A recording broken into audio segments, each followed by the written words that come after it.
Welcome to John's Tarot. This isn't fortune telling, it isn't prediction, and it isn't about escaping the ordinary. This is a space where we slow down long enough to notice structure in our lives, in our history, and in ourselves. The symbols don't tell us what to do, they give us a place to land for meeting. And here we explore the maps. Tarot, the I Ching, the runes, not as authorities, but as mirrors. What emerges is already there. We're just learning to see it more clearly. If you're walking your own path of integration, if you're caring less than you used to, or if you're simply curious about how structure becomes alive, you're in the right place. Let's begin. Well, welcome to John's Tarot. Welcome to you. Thank you for wherever you may be in the world.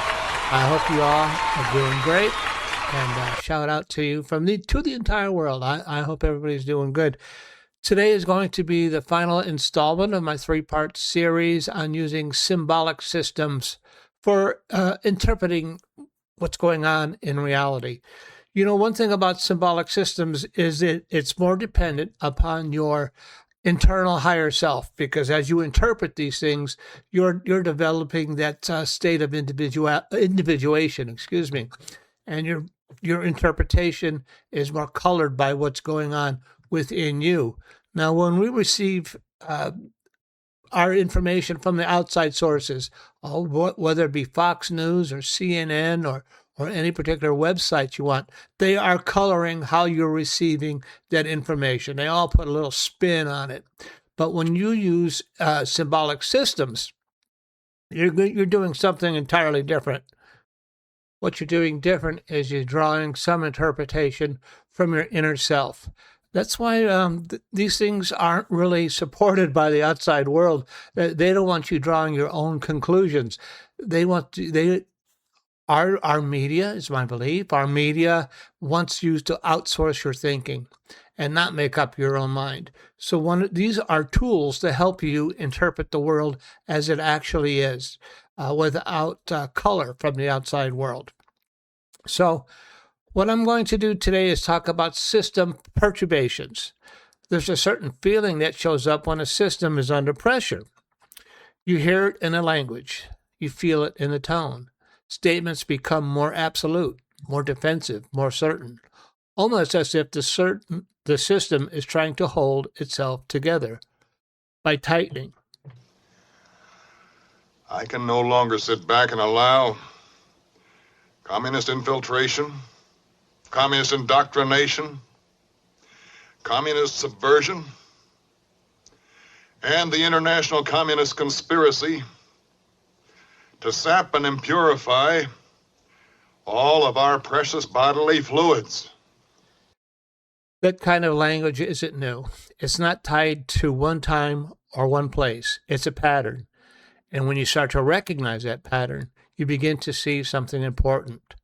This isn't just rhetoric. It's systems under stress. And that's what I want to look at today. Not the politics, but the pattern underneath it. I've been really disturbed about some of the talk I've heard on the internet and about increased anxiety. And I want to understand what's going on with the system. And that's what we're going to look at today.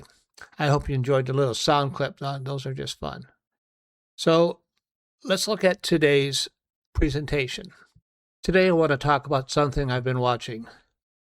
Not just out in the world, but across multiple layers of experience, in systems, in people, in institutions, and honestly in myself. Because once you start looking through the lens of symbolic systems, something begins to happen. You stop seeing isolated events and start seeing patterns. And one of the most powerful patterns I've been observing lately is in how systems behave when they come under pressure. Not when things are calm, not when everything is working, but when something enters the field and disturbs it. What I would call a perturbation.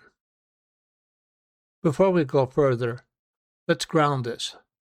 When I say system, I'm not just talking about governments or organizations. A system can be a family, a workplace, a belief structure, a relationship, or even your own internal psychology.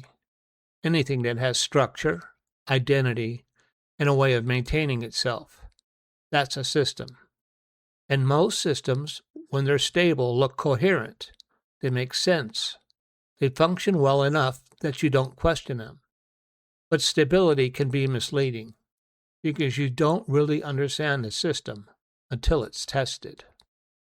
Every system carries energy, momentum, direction, and when things are going well, that energy builds. You see growth, expansion, confidence. Things feel aligned. But here's a subtle shift that often goes unnoticed. Speed starts to increase, and reflection starts to decrease.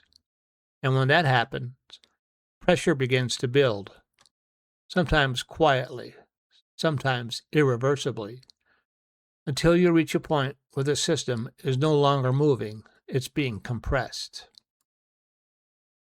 Now, under pressure, the systems have a choice. They can adapt, or they can rigidify. When a system rigidifies, something starts to happen. Clarity begins to distort. Not all at once, gradually. You start to see competing narratives, internal conflict, a shift from truth to maintain the structure. And from the inside, it often feels right. It feels justified. But from the outside, cracks are visible because the system is now carrying more pressure than it can accurately process. And then something enters the field. An event, a challenge, a disruption. It could be a question, a contradiction, a person speaking up, a legal issue, or just reality pushing back. This is the perturbation. And here's the key insight. The perturbation is not the cause of the breakdown. It's the reveal. It exposes what the system could no longer hold together. Once that exposure begins, things tend to move quickly. One issue leads to another. One fracture reveals the next. People shift positions. Information starts flowing. And what looks stable begins to unravel. Not randomly, but in a pattern. Like a network under load, where one node fails and the pressure redistributes until other nodes begin to fail as well. And here's where I want to slow this down, just for a moment. Because when we watch a system begin to unravel, most people focus on the obvious part, the failures, the individuals, the events. But there's something else happening. That's just as important, how the system responds. Because not every system responds the same way under pressure. Some systems bring things into the light. They correct early. They take responsibility. They adjust course. But other systems, they shift things quietly. They reassign. They reframe. They move pieces around without ever fully addressing what happened. And if you ever lived inside a system like that, you know the feeling. It's not that people don't see the problem. It's that the system can't tolerate disruption that would come from fully acknowledging it. So instead of resolution, you get management, containment, stability at the surface. Over time, that tells you something. Because the real question isn't just what went wrong. The deeper question is, what is the system protecting? Is it protecting truth, or is it protecting itself? There's something I've learned the hard way. There is truth, and then there is spin. Truth is what actually happened. Spin is how we try to explain it, soften it, or move around it. And this isn't about one group or another. Everyone does this. Individuals do it, systems do it, because spin is easier. It protects the image. It reduces discomfort. It keeps things moving. But it doesn't change reality. And at some point, reality catches up. And I want to make something very clear here. Accountability is not a statement. It's not an apology. It's not even a movement. It's a process. It's admission, change in behavior, consistency over time, and sometimes consequences you don't get to avoid. I know that because I've lived it. There was a line, and I crossed it, and there was no moving around it, no reframing it, no softening it. There was a reckoning, and that reckoning didn't happen in a day. It took time, work, consistency. And once you live that, you start to see the difference between something being managed and something actually being transformed. So when I look at systems now, I don't just ask what's happened. I asked, what is real? What is being presented? Because there is always a difference. Okay, now I'm going to move over to our little tarot section where I do a little tarot reading every session. And, these are tarot spreads. You could try these tarot spreads alone, by yourself, and see what type of answers you're getting. I'm very concerned about the system that we're in. And it makes me think about it, Dr. Strangelove. Survival kit contents check. In them you'll find 145 caliber automatic, 2 boxes of ammunition. This is your survival kit. This is your current system survival kit spread. And that's one way to say it. But this is a perturbation map. It's a 5-card spread. And I'll read off how the cards should be laid out. First, you have the card positions. You have the system state, where your system currently is. Is it stable, strained, fragmented? The second card will be the hidden tension. What is building beneath the surface? Pressure not fully visible, contradiction, imbalance. 3, the perturbation, the triggering event or disruption. 4, the system response, how the system is reacting, adapting, resisting, collapsing, and deflecting. And then 5, the direction of change, where it leads if this pattern continues. And I am concerned about our current political system. That's the one that gets me. My ability to read tarot is a gift, an expression of divine love, and I'm here to share it with you in that same spirit. And my camera keeps fading in and out. I'll be all right. So, in our current political system, which is my concern, let's do the system read. What is the system state, the hidden tensions, the perturbation, system response, and the direction of change? I always say I don't do fortune telling, but this one is a little bit of fortune telling. We are looking at the system state because this system is looking to me to be more and more unstable. So let's take a look at it. What is the current state of this system? Okay, what is the current state of this political system that we're involved with right now? It seems rather unstable to me. But what do I know? I'm just a tarot card reader. What is the state of the current system we're involved with? Hidden tensions, the perturbation, and the system response. I'll cut the deck. Okay.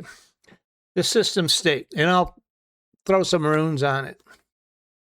The Fool card. That's really appropriate. The system state, the hidden tensions. The Queen of Cups. Let me see if I can get these to all fit in there. The perturbation. What kind of change? Well, we see a lot of that. The Star. A lot of things disturbing the system. And then, I don't know if they're going to shut this down. The Star card is kind of a sensitive one. And then the system response is the Two of Swords. And then the direction of change is the 10 of cups. So let me go ahead and throw some runes on this and see what we get. Odin, Freya, please help guide this reading. The system state. What is the system state for the Fool card? And the rune is called Jira. So the system state, the Fool card. I see all my cards a little reversed. That's okay. I see the system state as the Fool card has to do with new beginnings, new starts. It also has to do with being naive and not looking ahead and not being careful about your footing. And the system is crossed into a new area. It's crossed into a new journey. It's crossed into a new phase. And Jira, this has to do with growth and change. And it's just beginning. This new area. It has just changed.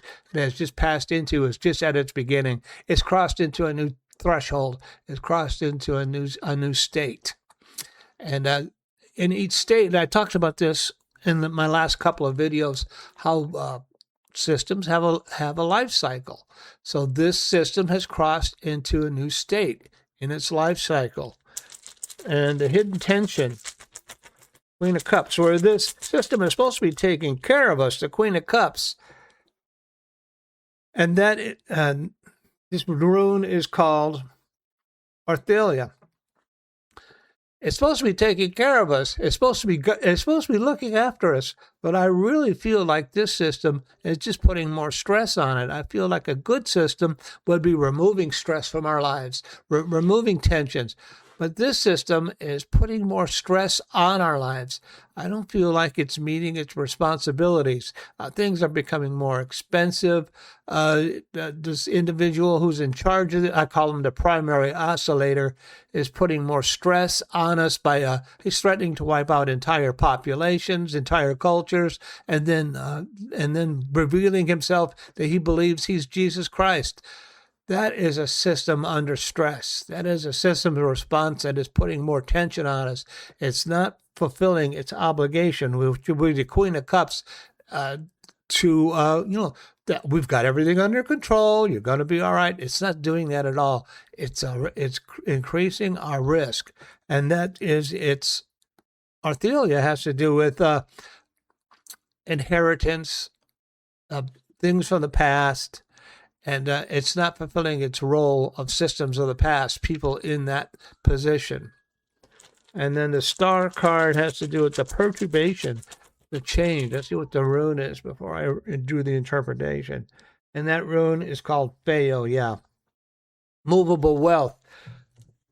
That is a card of you are supposed. You see the woman bent over, reaching into dumping water into the pond. That's the field of unconsciousness, and also into the ground. This card is supposed to be about we're here to perform our duties that is given to us by the higher power, and we're supposed to fulfill those duties. The rune fail. Everything's backwards on today's. I'll have to work on that. Everything is backwards.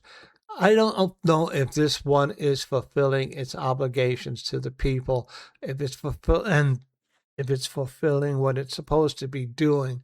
It doesn't feel that way to me. It feels like it's not fulfilling its obligation to the population, to the how can I say this? To the population, to the nation, to the Constitution. It's not fulfilling its obligation as it should be. What it's doing, the rune is called Feo, and that rune is backwards today, but it's about collecting money.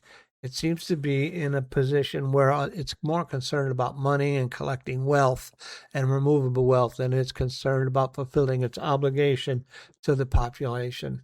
And that's just how I'm reading it. And then the fourth rune, system response.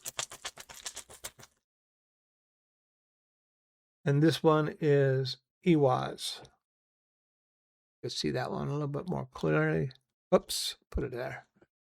So we can see it. EWAS, move this over a little bit. Okay, and EWAS has to do with the system response.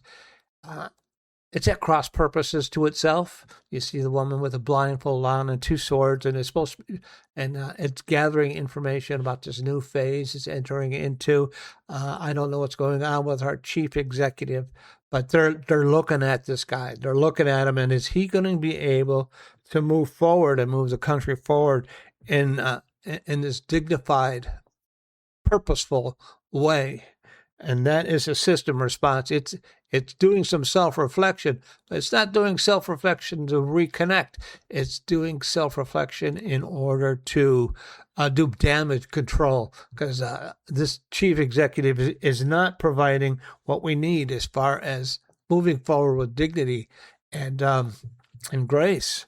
And then the direction of change. And then the final rune is called Pertho. Put it up there. I could turn that one around a little bit. Pertho. Direction has changed. It's moving towards what the correction is making. It's moving towards a position of homeostasis, of what it believes is happiness, of trying to stabilize the system. You see a family and they're looking at cups. So it's moving towards a position of stability. I don't see it. I don't see it moving towards a position of stability. As I look at it, this rune here, they're taking a chance. Pertho is a game of chance, is the rune of chance. And it's also a rune of the phoenix. Not so necessarily a phoenix, but a bird flying overhead and looking down on itself and able to take a look at what's lying ahead. Is this system moving towards stability? It's trying to move towards stability. It's looking at itself in terms of change. We will only see what's changing here is my relationship to the system. I'll tell you that as I look down on it, and I use these symbolic systems to help me realize what's really going on in terms of my perception. I don't feel good about this system. I don't feel like this system has been reflective upon itself. I don't feel like it's moving us towards a position of safety and change. That is how I feel about it, and that is what I'm going to end for this week.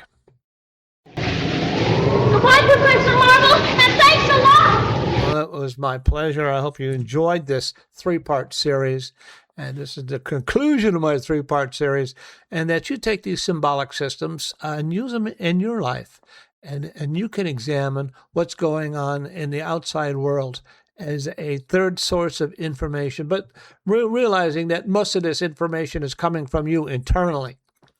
And this was just my reading. This is just how I feel about what's going on.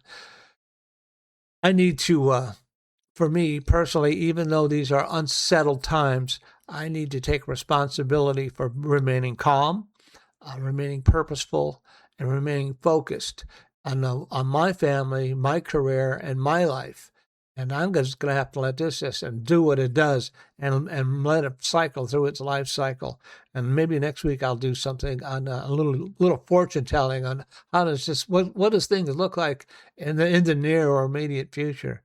So until next week, be careful, be cool, be kind.